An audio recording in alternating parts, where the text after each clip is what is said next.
I'm sorry na hindi ko na meet your expectations niya. Kahapon Biyernes, sa unang pagkakataon ay nagsalita na si Iwamoto tungkol sa sunod-sunod na unos na dumaan sa kanyang buhay na naging dahilan upang husgahan siya ng marami. Habang nananahimik ako, sinisettle ko yung mga bagay na kailangan kong ayusin. Like yung mga taong naapektuhan, I have to talk to them. Family ko hindi naman sanay sa ganong gulo. So I talked to them, told them na I'm okay and there's nothing to worry about. Dahil sa hindi ko siya na-control, medyo napalaki ng ibang tao at medyo maraming gatong-gatong, wala na akong magagawa. Basta ako, maayos ako. Naayos ko yung sarili ko. Bagamat hindi kagustuhan ni Iwa, nasangkot sa gulong dala ng pagsugod sa kanya ng dating nobyong si Mickey Ablan ang isang taping day ng Andres Disaya. Kaya't inako ni Iwa ang paghingi ng dispensa sa nasabing programa. Everybody knows me naman na kapag may problema sa set, kapag kunyari may problema sa akin, I always finish whatever I started. Hindi ako yung tipo na aalis ako, iwanan ko kayo sa ere na nakabitin. Pero sobrang naging out of hand na nga, hindi ko na nakontrol. So, I'm sorry sa Andres Disaya. Syempre, sa Artist Center. Sorry, Kuya Chris, sorry. But tell them honestly, I'm really, really fit to work na right now. Ditong linggo, ang mismong bahay na ni Iwa ang sinugod ng kanyang ex-boyfriend sa dahilang namimiss daw siya nito.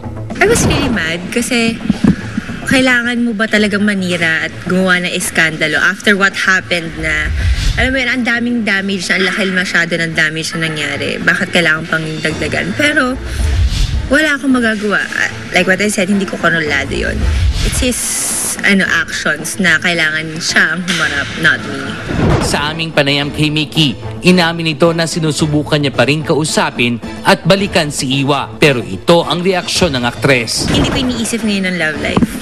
Lahat gusto ko lang maayos, trabaho ko, family ko, Artist Center, yung Andres Disaya, yung sarili ko. Ilihiwalay ko muna yung sarili ko sa mga stress ng buhay ko. Ka ba sa kanya? No, I'm not mad. Hindi naman ako yung tipo ng tao nagtatanim ng sama ng loob at nanggalit sa isang tao. Mali yung ginawa niya. Sasabihin ko sa kanya ng paulit-ulit yun. So, nasaan ngayon si Mickey sa puso? Wala siya ngayon sa puso ko. Wala siya ngayon sa akin.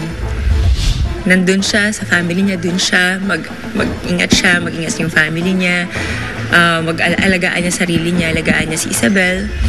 And ako, andito ako sa GMA and talking to you guys para sabihin na I'm back to work. Tungkol naman sa isyong pinagtangkaan ni Iwa ang sariling buhay, ay ito ang kanyang paliwanag. Masyado ko pong mahal ang sarili ko. Sobrang lang po, sa stress, I admit stress po ito. I took antibiotic nang walang laman ng tiyan ko. And that's what happened. Sa mga unos na dumaan sa kanyang buhay, ito ang natutunan ni Iwa. Huwag maging padalos-dalos sa mga nararamdaman at sa mga gagawin mo. Lagi kang mag-isip, I'm only human and I'm sorry na hindi ko na meet your expectations niya. But definitely, it won't happen again. Oo, kailangan kong magtrabaho kasi hindi naman ako bubuhayin ng pagmamahal. Bubuhayin ako ng trabaho ko. Whatever happens, kahit gano'n niyo ako ilugmok, tatayo ako. Kaya nga ako survivor ng Starstruck.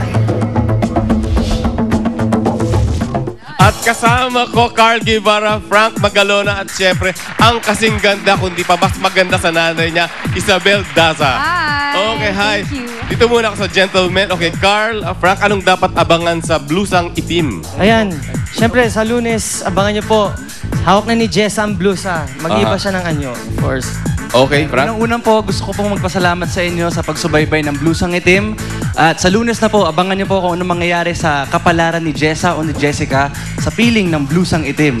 Abangan niyo po kung anong mangyayari sa mundo ni Jessa, kung anong mundong gagalawan niya. Okay, si Isabel naman, anong dapat abangan sa 300 kilometro ang haba Yes, niyan? bukas na, May 29 at 10:15 p.m. Please watch 300 kilometro ang paglalakbay with Drew Arellano.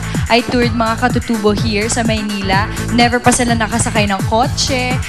They don't live with lights, so napaka different experience. 300 kilometrong paglalakbay?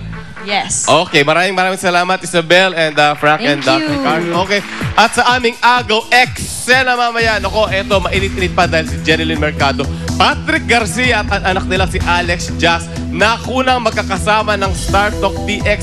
Ang buong kwento, abangan nyo sa pagbabalik ng Star Talk.